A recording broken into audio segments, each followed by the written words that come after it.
নমস্কার। অনেক অনেক বছর আগে দেবতা আর অসুররা অমৃত পাওয়ার আশায় শুরু করেছিল দুধ সমুদ্র মন্থন। মন্দার পর্বত হল দণ্ড, বাসুকী নাগ হল রজ্জু। এক পাশে দেবতা, অন্য পাশে অসুর, আর তাদের প্রচেষ্টায় সমুদ্রের বুকে উঠতে লাগল একের পর এক অমূল্য রত্ন। প্রথমে বেরিয়ে এলো ভয়ঙ্কর হালাহল বিষ, যা মহাদেব শিব নীলকণ্ঠ রূপে ধারণ করলেন। তারপর একে একে বেরোল কামধেনু, ঐরাবত, কৌস্তুভমণি আর চন্দ্র। আর শেষে সমুদ্র থেকে উদ্ভাসিত হলেন এক অতুলনীয় দেবী, হাতে পদ্মফুল, মুখে দয়াময় হাসি, চারিদিক আলোকিত করে তিনি আবির্ভূত হলেন। তিনি শ্রী শ্রী মহালক্ষ্মী।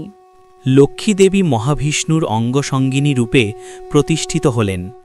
তারপর থেকে তিনিই ধন, সৌভাগ্য আর সমৃদ্ধির দেবী হিসেবে মানুষের পূজার অধিকারিণী।